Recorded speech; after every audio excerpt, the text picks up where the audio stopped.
বিসমিল্লাহির রহমানির রহিম। আসসালামু আলাইকুম। আজকের এই অনুষ্ঠানের সম্মানিত সভাপতি, অনুষ্ঠানে উপস্থিত গণতন্ত্রের পক্ষের প্রতিটি রাজনৈতিক দলের নেতৃবৃন্দ, বাংলাদেশ জাতীয়তাবাদী দল বিএনপির জাতীয় স্থায়ী কমিটির সম্মানিত সদস্যবৃন্দ, উপস্থিত honourable diplomats, civil society members and the media, thank you so much for being here with us today. আজকে আমরা যারা এখানে উপস্থিত হয়েছি, আমাদের রাজনৈতিক দর্শনে হয়তো কিছু ভিন্নতা আছে, সেটি স্বাভাবিক। তবে আমি বিশ্বাস করি ভিন্ন ভিন্ন রাজনৈতিক ধারার মাঝেও বৃহত্তর পরিসরে আমাদের সবার মাঝে একটি বিষয় আদর্শিক ঐক্যমত রয়েছে। আর সেই বিষয়টি হলো একটি গণতান্ত্রিক বাংলাদেশ প্রতিষ্ঠা। আমরা সবাই এমন একটি দেশ গড়তে চাই যেখানে আর কখনো ফ্যাসিবাদ বা স্বৈরাচার মাথাচাড়া দিয়ে উঠবে না বা উঠতে পারবে না। আমরা সবাই একটি স্বাধীন ও সার্বভৌম বাংলাদেশ চাই, যেখানে জনগণের অধিকার ও স্বাধীনতা কেউ কেড়ে নেবে না। আমরা সবাই একটি নিরাপদ ও সুরক্ষিত বাংলাদেশ চাই, যেখানে গণ আকাঙ্ক্ষার প্রতিফলন ঘটবে। নির্বাচিত ও জবাবদিহিমূলক সরকার নিশ্চিত করবে জনগণের মালিকানা ও অংশীদারিত্ব। উপস্থিত সুধীবৃন্দ, ফ্যাসিবাদের সময় আমরা তথাকথিত উন্নয়নের রাজনীতি দেখেছি, কিন্তু পতিত সেই রাজনীতির ভিত্তি ছিল দুর্নীতি, দুঃশাসন ও দুর্বৃত্তায়ন। অন্যদিকে জনগণের ভোটে বিএনপি যদি সরকার গঠন করে, আপনারা দেখতে পাবেন আমাদের 31 দফার আলোকে জনগণের ক্ষমতায়ন ও অংশীদারিত্বের রাজনীতি। আমাদের রাষ্ট্র পরিচালনার ভিত্তি হবে rule of law, human rights and freedom of expression. আমরা মনে করি একটি দেশে নির্বাচিত সরকারের প্রথম কাজ হচ্ছে রাষ্ট্রকে নিয়মতান্ত্রিক উপায়ে পরিচালনা করা, যেন রুলস বেসড অর্ডার ঠিক থাকে। রাষ্ট্রে যদি রুল অফ ল থাকে, অ্যাকাউন্টেবিলিটি অ্যান্ড গুড গভর্নেন্স থাকে, তাহলে ন্যাচারালি সেখানে সাস্টেনেবল এবং ইনক্লুসিভ ডেভেলপমেন্ট হবে। আওয়ামী লীগের মতন পরিবারতন্ত্র বা অলিগার্কি তৈরি হবে না। ডিভিশন এবং ডিসক্রিমিনেশন থাকবে না। সমাজের প্রতিটি স্তরে পলিটিসাইজেশন বা ইনস্টিটিউশনাল কলাপস ঘটবে না। আমরা যদি একটি রুল বেসড রাষ্ট্র কাঠামো নিয়ে আসতে পারি, সারা পৃথিবী থেকে প্রাইভেট ইনভেস্টমেন্ট এবং প্রাইভেট ক্যাপিটাল নিজ গতিতেই বাংলাদেশে আসবে। আমাদের পাবলিক সেক্টরের সাথে কাঁধে কাঁধ মিলিয়ে কাজ করবে, যা দেশের উন্নয়ন ও উৎপাদনে ভূমিকা রাখবে। প্রিয় উপস্থিতিবৃন্দ, আমরা নিশ্চিত করতে চাই, সর্বোচ্চ চেষ্টা থাকবে আমাদের, আগামীর বাংলাদেশে আর কোনো ব্যক্তি, এমনকি প্রধানমন্ত্রীও স্বৈরাচারী হয়ে ক্ষমতার অপব্যবহার যেন করতে না পারে বা পারবে না। রাষ্ট্রের সর্বোচ্চ পর্যায় থেকে শুরু করে সরকারের প্রতিটি লেভেলে চেষ্টা করা হবে নিশ্চিত করতে কেউ জবাবদিহিতার ঊর্ধ্বে নয়, কেউ আইনের ঊর্ধ্বে নয়। বিএনপি রাষ্ট্র পরিচালনার দায়িত্ব পেলে আমরা দলমত নির্বিশেষে প্রতিটি নাগরিকের মত প্রকাশের স্বাধীনতা নিশ্চিত করতে চাই। ঠিক যেভাবে আজ থেকে 2 দশক আগে বিএনপি সরকারের সময় বাংলাদেশে মিডিয়া নির্ভয়ে সরকারের সমালোচনা করতে পারত, কার্টুন আঁকতে পারত। আপনাদের অনেকেরই নিশ্চয়ই মনে আছে, তৎকালীন প্রধানমন্ত্রী বেগম খালেদা জিয়া এবং আমাকে নিয়ে মিডিয়ার একাংশ ভিত্তিহীন সংবাদ পরিবেশন করেছিল, media trial and propaganda campaign করেছিল। কিন্তু আমরা তার প্রতিদানে কোনো মিডিয়ার কণ্ঠরোধ করিনি, কিংবা কাউকে হেনস্থা করার চেষ্টাও করিনি। আমরা চেষ্টা করিনি কোনো সম্পাদককে জেলে পাঠানোর। গত 16 বছরে আমার নিজের, আমার দলের এবং গণতন্ত্রের পক্ষে শক্তি তথা আপনাদের অনেকের freedom of speech, freedom of expression and freedom of association সম্পূর্ণভাবে হরণ করা হয়েছিল। সে উপলব্ধিকে ধারণ করে আমরা all citizens including human rights activist, social influencers and জার্নালিস্টদের মতামত প্রকাশের স্বাধীনতা নিশ্চিত করার সর্বোচ্চ চেষ্টা করব ইনশাআল্লাহ। আমাদের লক্ষ্য এমন একটি রাষ্ট্র কাঠামো গড়ে তোলা যেখানে ইউটিউব, ফেসবুক এবং আদার অনলাইন প্ল্যাটফর্মে নিজেদের ভাবনা প্রকাশের কারণে কিংবা প্রধানমন্ত্রী সহ গুরুত্বপূর্ণ ব্যক্তিদের বিষয় মন্তব্যের দায়ে কাউকে যেন হেনস্থা করা না হয়। সত্য গোপন করতে main stream and social media যেন বাধ্য না থাকে, তেমনি মিথ্যা তথ্য দিয়ে সেটি প্রচারেও সরকার কাউকে চাপ দেবে না। তবে প্রিয় উপস্থিতবৃন্দ, দেশ গঠনের দায়িত্ব সবার এবং আমরা মিডিয়ার নিউট্রাল এবং অবজেক্টিভ রোল প্রত্যাশা করি। Extrajudicial killing, enforced disappearance, excessive use of force, politically motivated trial, mass arrest without warrant, and gross human rights violationের যে ভয়ের সংস্কৃতি গত 16 বছরে গড়ে উঠেছিল, জনগণের ভোটে নির্বাচিত বিএনপি সরকারের সর্বোচ্চ চেষ্টা থাকবে সেটি নির্মূল করার জন্য। ইউনিভার্সাল ডিক্লারেশন অফ হিউম্যান রাইটসের অনুসারে আমরা নিশ্চিত করার চেষ্টা করব প্রতিটি নাগরিকের মানবিক ও মৌলিক স্বাধীনতা।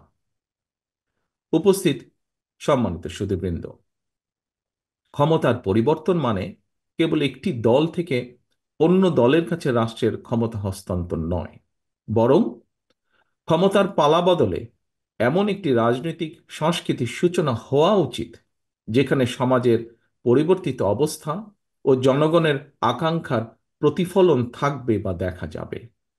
ফ্যাসিবাদের পতনের পর গত 3 মাসে বিএনপির জাতীয় নেতৃবৃন্দ এমন অনেক উদ্যোগ গ্রহণ করেছেন যাতে রাজনীতিতে আধুনিকায়নের উন্মেষ ঘটে। সেই সব উদ্যোগকে তারুণ্যের উদ্দীপনায় দেশ জুড়ে প্রতিপালন করেছে বিএনপির তৃণমূল। ফলে আপনারা দেখেছেন অতীতের মতোই কিভাবে বিএনপির নেতাকর্মীরা বন্যার সময় সর্বোচ্চ সাংগঠনিক শক্তি ও সাহায্য নিয়ে জনগণের পাশে দাঁড়িয়েছে, গণ অভ্যুত্থানে শহীদ ও আহত পরিবারগুলোকে আন্তরিক সহায়তা প্রদানের চেষ্টা করেছে, জনদুর্ভোগ এড়াতে মোটরসাইকেল বহর বা শোভাযাত্রা থেকে নিজেদের বিরত রেখেছে বা রাখার চেষ্টা করছে, পলিটিক্যাল প্রোগ্রাম শেষে অত্র স্থান ক্লিন এবং টাইডি রাখার চেষ্টা করছে, নগরের দেওয়াল থেকে ব্যানার এবং পোস্টারগুলো অপসারণ করছে বা করার চেষ্টা করছে, ত্বরান্বিত করার চেষ্টা করছে জনসম্পৃক্ত এবং সমাজ বান্ধব রাজনীতিকে। আপনাদের নিশ্চয়ই মনে আছে শেখ হাসিনার 16 বছরের শাসন আমলে আওয়ামী লীগের নেতাকর্মীরা সীমাহীন খুন, হামলা, ধর্ষণ ও চাঁদাবাজির মতন অপরাধে জড়িয়ে পড়লেও দলীয়ভাবে তাদের শাস্তি দেবার কোনো ইতিহাস নেই বললেই চলে। সাম্প্রতিক ঘটনাবলী থেকে দেখা যায় 1,500-এরও অধিক গণতান্ত্রিক মানুষকে গণ অভ্যুত্থানে হত্যা করার পরেও আওয়ামী লীগের কোনো নেতার কোনো অনুতাপ, অনুশোচনা বা আত্মসমালোচনার নজির নেই। অপরদিকে আমরা সবাই জানি বিএনপির 60 লক্ষ নেতাকর্মীর বিরুদ্ধে মিথ্যা মামলা রয়েছে, সেই সময় দেওয়া হয়েছে। তারপরেও এত বিশাল সংগঠনের নাম ব্যবহার করে কেউ বিচ্ছিন্নভাবে কোনো অপরাধে জড়িত হলে তা জানা মাত্রই আমরা দ্রুত সাংগঠনিক ব্যবস্থা গ্রহণ করেছি। 5ই আগস্টের পরে দেশে ল অ্যান্ড অর্ডার সিচুয়েশন ভেঙে পড়েছিল, ছিল পুলিশের অনুপস্থিতি। সেই সময় দলীয়ভাবে বিএনপি সাধারণ মানুষের পাশে দাঁড়িয়েছে, দেশকে আগলে রাখার চেষ্টা করেছে, নিশ্চিত করার চেষ্টা করেছে জননিরাপত্তা এবং রাষ্ট্রের স্থিতিশীলতা, প্রতিহিংসার রাজনীতিতে না জড়িয়ে সহিংসতাকে প্রতিহত করেছে এবং সহ অবস্থান নিশ্চিত করেছে। প্রিয় উপস্থিতিবৃন্দ, ফ্যাসিবাদের দোসরদের ঠেকাতে পুজোর সময় বিএনপির নেতাকর্মীরা মন্দির ও উপাসনালয় পাহারা দিয়ে হিন্দু, খ্রিস্টান, বৌদ্ধ সহ সকল মানুষের সুরক্ষায় পাশে দাঁড়িয়েছে। ধর্ম, বর্ণ কিংবা ভৌগোলিক আদর্শ অবস্থানে নির্বিশেষে প্রত্যেক নাগরিক যেন তার ধর্মীয়, রাজনৈতিক, সাংস্কৃতিক ও সামাজিক অধিকার বিনা বাধায় উপভোগ করতে পারে, সেই লক্ষ্যেই মুক্তিযোদ্ধারা লাখো প্রাণের বিনিময় বাংলাদেশ স্বাধীন করেছিলেন। তাই স্বাধীন বাংলাদেশেও তথাকথিত সংখ্যালঘু হিসাবে আমরা কাউকেই বিবেচনা করি না। প্রতিটি নাগরিকের সমান অধিকার ও নিরাপত্তা নিশ্চিত করাই বিএনপির নীতি। এই বাংলাদেশী জাতীয়তাবাদের আদর্শই বিএনপির রাজনীতি। আমরা বিশ্বাস করি ধর্ম, দল ও মত যার যার, তবে অবশ্যই রাষ্ট্র সবার। সম্মানিত অতিথিবৃন্দ, আজ আমরা 31 দফার আলোকে যে আলোচনা এখানে করেছি তা নতুনভাবে সংজ্ঞায়িত করবে বাংলাদেশের আর্থ-সামাজিক উন্নয়নকে।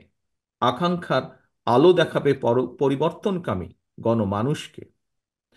রাষ্ট্র কাঠামো মেরামতের এই রূপরেখা তৈরি হয়েছে শহীদ রাষ্ট্রপতি জিয়াউর রহমানের 19 দফা, দেশনেত্রী বেগম খালেদা জিয়ার ভিশন 2030, বিএনপির জনসম্পৃক্ততা এবং রাজনৈতিক অভিজ্ঞতার আলোকে প্রথমে প্রদত্ত 27 দফার উপর ভিত্তি করে, যা পরবর্তীতে যুগপৎ গণতান্ত্রিক আন্দোলনের শরিক সকল রাজনৈতিক দলের ঐক্য মতে 31 দফায় পরিণত হয়। বর্তমানে দেশে আলোচিত প্রায় সব সংস্কার প্রস্তাবই আমাদের এই 31 দফায় অন্তর্ভুক্ত রয়েছে। তবে আমি সংস্কারের উদ্দেশ্যে বলতে সেটিই বুঝি যে সংস্কারের মাধ্যমে সংবিধানের কয়েকটি বাক্যের পরিবর্তন নয় শুধুমাত্র, বরং মানুষের ভাগ্যের পরিবর্তন হবে। অর্থাৎ একজন মানুষের রোজগারের ব্যবস্থা হবে, তার ও তার পরিবারের আর্থ সামাজিক নিরাপত্তা ও সঞ্চয় নিশ্চিত হবে। আমি সংস্কার বলতে সেটিই বুঝি যা কর্মসংস্থানের মাধ্যমে প্রতিটি নারী ও পুরুষের বেকারত্বের সমস্যার সমাধান করবে। যে সংস্কার নারীদের সম্মান, স্বাধীনতা ও ক্ষমতায়ন নিশ্চিত করবে। যে সংস্কার সকল মানুষের জীবনের সুরক্ষা নিশ্চিত করবে। যে সংস্কার দেশের সন্তানদের আধুনিক শিক্ষা ও নৈতিক মূল্যবোধ গঠন করবে। যে সংস্কার মানুষকে কাঙ্ক্ষিত স্বাস্থ্য সেবা দেবে। যে সংস্কার বাজারে নিত্য প্রয়োজনীয় দ্রব্যের দাম স্থিতিশীল রাখবে।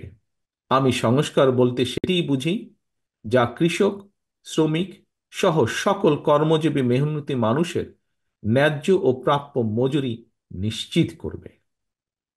প্রিয় উপস্থিতিবৃন্দ, বাংলাদেশের স্বৈরাচারী ব্যবস্থা যেন আর পুনরাবৃত্তি না ঘটে সেটি নিশ্চিত করতে বিএনপি সংবিধানে এমন ব্যবস্থা রাখতে চায় যাতে কেউ পরপর দুবারের বেশি প্রধানমন্ত্রী হতে না পারে। আমরা আইন, বিচার ও নির্বাহী বিভাগের মধ্যে ক্ষমতার ভারসাম্য রাখতে চাই। রাষ্ট্র পরিচালনায় সমাজের জ্ঞানী গুণীদের প্রতিনিধিত্ব এবং অংশগ্রহণ নিশ্চিত করতে দ্বিকক্ষ বা বাইক্যামেরাল পার্লামেন্ট সিস্টেম প্রবর্তন করতে চাই। আমাদের লক্ষ্য তরুণ ও বেকারদের জন্য কর্মসংস্থান, আর কর্মসংস্থান না হওয়া পর্যন্ত যোগ্যতা অনুযায়ী বেকার ভাতা প্রবর্তন। আমরা নিশ্চিত করতে চাই সর্বস্তরে নারীর অংশগ্রহণ, তৃণমূলের ক্ষমতায়ন এবং আবারও ঐতিহাসিক খাল কাটা কর্মসূচির বাস্তবায়ন। Health care, education, agriculture, energy, climate and economy সব ক্ষেত্রে আমরা আনতে চাই যুগোপযোগী আমূল পরিবর্তন, যেন তৈরি হয় স্কিলড হিউম্যান রিসোর্স, বৃদ্ধি পায় export oriented industries and national remittance, স্থাপিত হয় মেধাভিত্তিক রাষ্ট্র ব্যবস্থা। Decentralisation of power, universal health coverage, fair prices for farmers and producers, need-based education and multilingual training, multi-modal communication system, housing facilities and social benefits for all।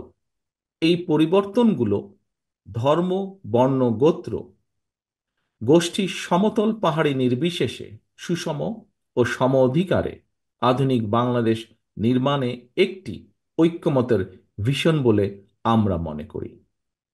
পরিবেশ পরিস্থিতি, দেশের প্রয়োজন এবং মানুষের চাহিদার সাথে মানিয়ে নিতে 31 দফাকে সংযোজন, বিয়োজন, পুনর্বাসন বা পরিবর্তিত অবশ্যই করা যেতে পারে, তবে তা হবে stake consultation and public কনসেনসাসের মাধ্যমে। সময়ের সাথে এই 31 দফাই একদিন আমাদের দীর্ঘমেয়াদী লক্ষ্য তথা সুখী ও স্বনির্ভর বাংলাদেশ অর্জনের দ্বার উন্মোচন করবে বলে ব্যক্তিগতভাবে আমি বিশ্বাস করি, যা বিশ্ব মানচিত্রে পরিচিত হবে কৃষিতে স্বয়ংসম্পূর্ণ, শিল্পায়নে সাফল্যমণ্ডিত, অর্থনীতিতে গতিশীল, মানব সম্পদ সমৃদ্ধ এবং সামাজিকভাবে ঐক্যবদ্ধ একটি প্রগতিশীল রাষ্ট্র হিসাবে। সম্মানিত অতিথিবৃন্দ, বিএনপির একজন কর্মী হিসাবে আমি বিশ্বাস করি রাজনীতির মূল উদ্দেশ্য কেবল ক্ষমতায়ন নয়, বরং রাষ্ট্রীয় উন্নয়ন এবং জনগণের অভিপ্রায়ের বহিঃপ্রকাশ এর একটি অবিচ্ছেদ্য অংশ। আজকে আমরা যারা এখানে সমবেত হয়েছি, দেশে বিদেশে আমরা যারা বাংলাদেশের উন্নয়ন নিয়ে সবসময় ভাবি, আমাদের গড়ে তুলতে হবে একটি inclusive, liberal and Democratic Bangladesh. আমাদের সবাইকে এক হয়ে এগিয়ে যেতে হবে বহু দূরে। এই অগ্রযাত্রার গতি হবে ফাস্ট বাট স্টেডি, লক্ষ্য হতে হবে সুনির্দিষ্ট।